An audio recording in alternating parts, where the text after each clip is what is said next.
Just fine, thanks. I got two things on my mind. Do you have a second? I'm Wayne Cruzy. I'm the Director of Advertising at the Marysville Advocate.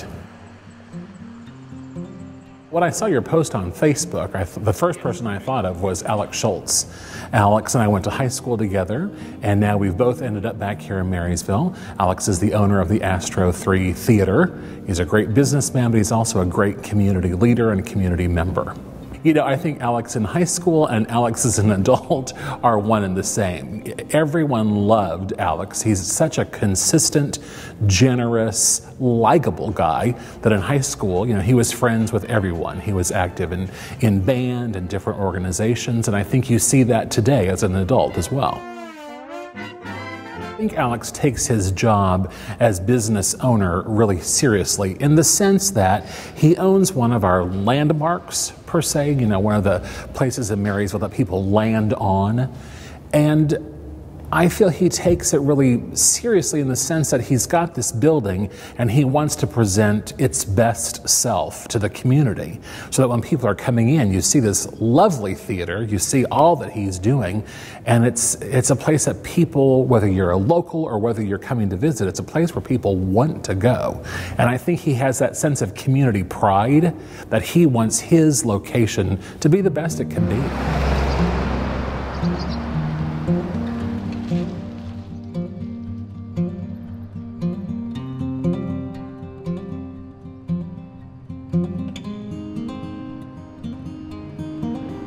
I was working for the guy who used to own it just on Sunday nights, so he'd have a night off. And so I knew enough to run the projectors. I knew how to do those kind of things. And he came to me one day and said, "Alex, I'm thinking of selling the theater, and I wanted to give you a chance to buy it before I go out to the big market, because if I go out there, it may not stay a theater."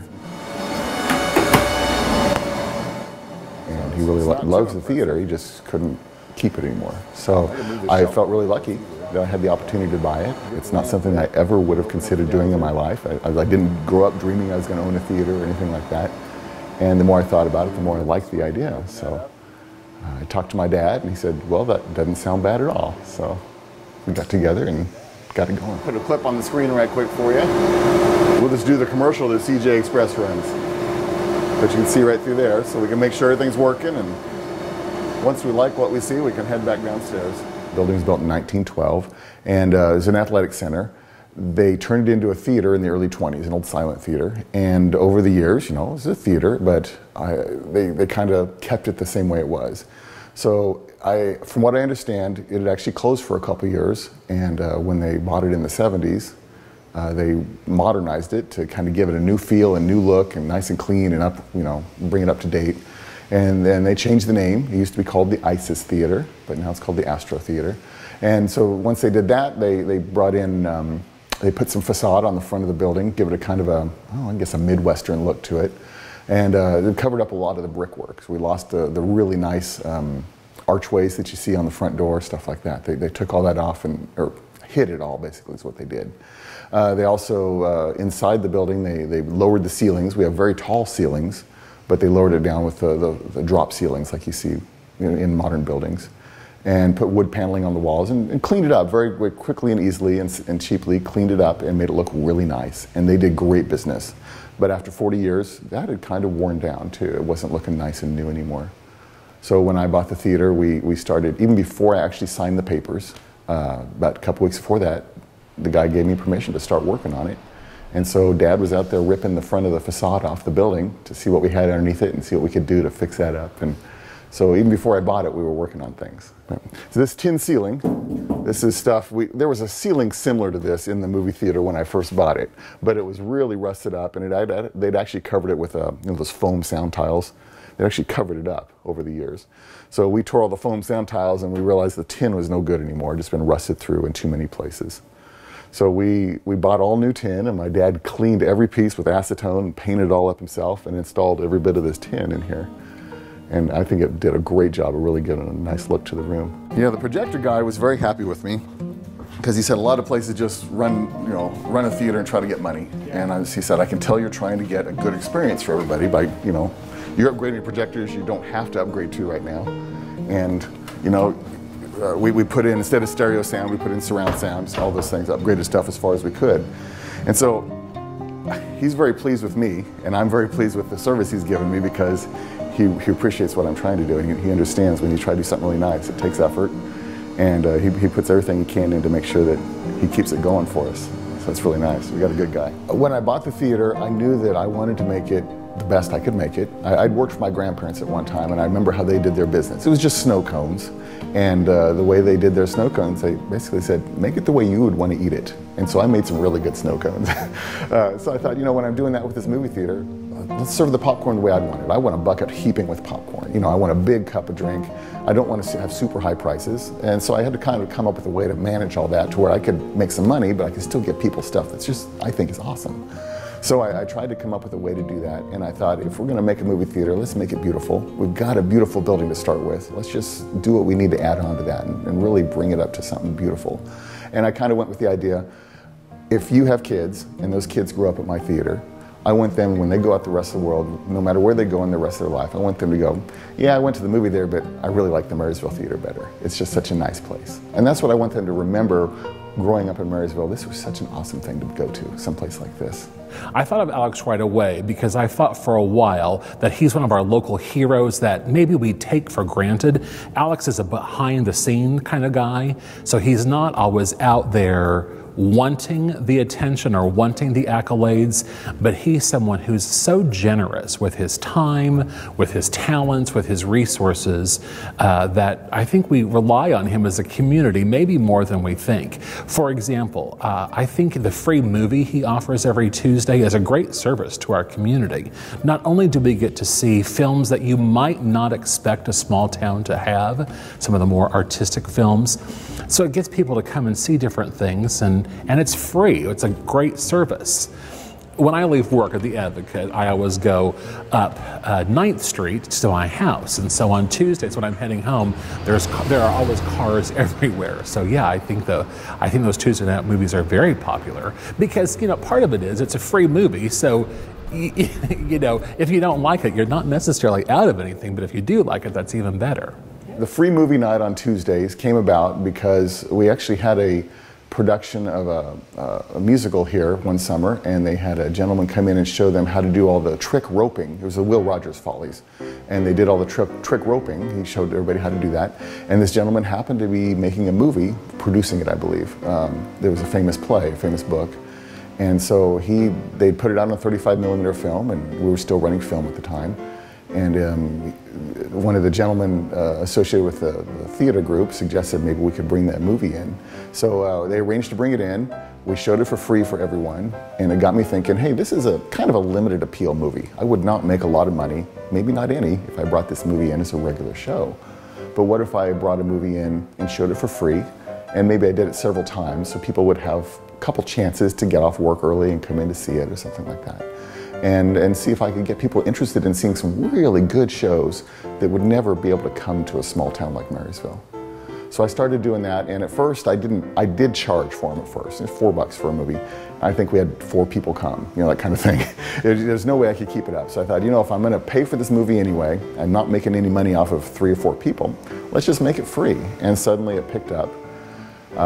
Where we brought a movie in about Food Inc. is what the name of the movie was, and that really kicked it off. It got everybody's attention because we're a farming area. People were interested in that show, and suddenly we had a lot of people coming to that, and they were talking about it, and people got to know that, hey, I do this. And ever since then, it's been a very nice, steady stream of people coming in to watch the shows. And they buy just enough popcorn and soda to pay for the movie. So it really works out well. Everybody gets a free show, and I get to show a movie that I think is just really cool that I couldn't normally do. So it kind of gratifies me as well as the people that come watch it. Whether he is selling you your ticket or selling you your soda or greeting you or running the films, you see him everywhere. Plus, whenever you go in for lunch at Sandy's Pantry, you often see him taking your order as well. So, and that's kind of another neat thing, you know, when Sandy was looking for a new location, he helped her out. And it's like, well, come over here. And I think that's a neat partnership where you generally have movies playing at night, But then during the day, his location can also be a restaurant for people who want a great lunch. Sandy's Pantry's a little restaurant that she used to operate over by the Kester House Museum, just a couple doors down from that. If you go over there now, it's the pottery place that Sue Edelamakli runs. And so Sandy ran that restaurant for about 30 years. And it's like her own little restaurant, and she was kind of getting to the point where she was going to retire. And I was looking for something to do in the building to keep the building useful during the day. I mean, movie theater really, in a small town like this, it runs in the evening and in the afternoons on the weekend. But that's not many hours a day to use a big building like this. So I asked Sandy if she'd be interested in moving over to the theater, and I could basically run the business and she could do the cooking and take all that burden off her. She hated doing the taxes and all that stuff. I mean, nobody likes to do that. So it let her continue doing the stuff she loved and put the burden of the work on me, which, you know, when you're doing a business already, it's not that much extra work to throw a little bit more in. And I still get to eat her delicious food every day. So she's been in here about 3.5, almost 4 years now. And it's been a wonderful time having her. I really appreciate it. But Alex is also generous with how he contributes to different organizations. You know, whenever someone has a fundraiser, whether that's for an organization or whether that's for a fundraiser for, you know, we're trying to raise money for a family in need, you always see that Alex has donated something to that activity, to that event. When you get to know him, you know he's a really interesting thinker, and he dabbles in this, that, and the other. He's always wanting to learn something new and wanting to think things through and talk things through. So there's that sense of dialogue, that sense of, let's figure this out, let's figure out this problem. So he's a really critical member of the community. That is something I do look for problems, and I kind of feel like people get a little bit annoyed with me because they'll come in and say, man, oh, this is going terrible. And I go, hey, I know how to solve that. And they're like, I don't really want it solved. I just wanted someone to talk to. So especially the boys, I had 3 foster kids, and they would come to me with a problem, and they didn't want a solution as much as an ear to listen to. And so I'd solve their problem for them, and they weren't very appreciative, which that's okay. It's been fun to see, since he bought the theater, the steps that he's taking to make the theater a beautiful landmark for not just Marysville, but for Marshall County. So you see what he's done to the lobby and to each of the 3 theaters as he's making them more modern, comfortable seating, really beautiful fixtures and nice woodwork, and it's a beautiful, beautiful place. We're almost to the 10th anniversary. October 10th is when I bought the building, right, in 2008. And we're about a month away from the 10th anniversary, and I'm still remodeling. But I kind of grew up in a house like that. Dad built our house, and I remember we moved in there when I was about 11, maybe 12 years old. When I graduated from high school, my brother was doing his woodworking class, and he said, Mom, I'm going to build you some doors for those cabinets in the kitchen. We'd been in there for 6 years and still haven't finished the house. So that's kind of the way. It doesn't really bother me to not be finished with the project, but it does bother me that, you know, everybody is so supportive of me, and they come in and go, hey, we understand you're working on this, and I kind of wish I were done so they could come in and really enjoy it instead of having to understand. So this is kind of weird to give a tour of the bathrooms. But we're really pleased with the bathrooms, especially if you ever came to the theater before I bought it. The bathrooms are pretty small and dingy and kind of gross. And I was really lucky to have an amazing father who did all the work around here, and my brothers did woodwork at the time. So they did all this stuff. This is the women's room, huge room, and they did all this beautiful woodwork for us and all the doors and everything. I'm sure having fun doing it. I can tell I'm doing a lot of things that people like because people keep coming in. And I try to do as much as I can for especially the youngsters in the community. We give out a lot of tickets to the schools and donations to groups that are trying to raise money or something like that. I also give some tickets for the reading programs around town, and I try to give to the library where they do reading and stuff like that. We have a couple groups that try to help kids that need help. And so, you know, maybe an adult wants to take a kid to a movie, and, you know, we give some tickets for that kind of thing so that someone can do something good with a youngster without breaking the bank.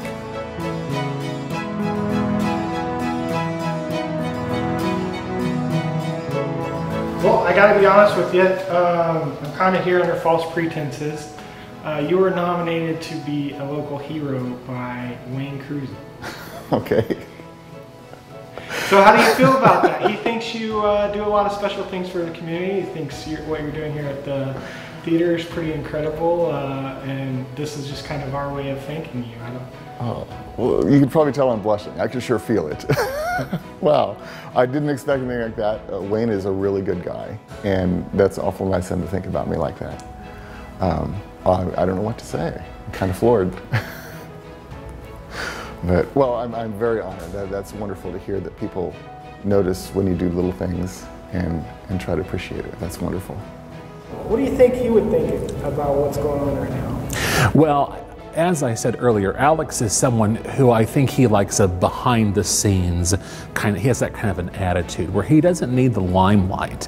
He's just willing to do what he can to help others, and he doesn't seem to be someone who needs that kind of recognition. And actually I think his family is just that way too. You know, his dad at Valley Vet, the way he and Dr. Nagley built that business, they're also seem to be behind the scenes kind of guys as well. So maybe that's just the kind of family in which he grew up. I guess so, to answer your question, John, I would think he would think this would not be necessary. But I think that's why it is necessary, is to make sure we stop and say, thank you, Alex, for all you do for all of us.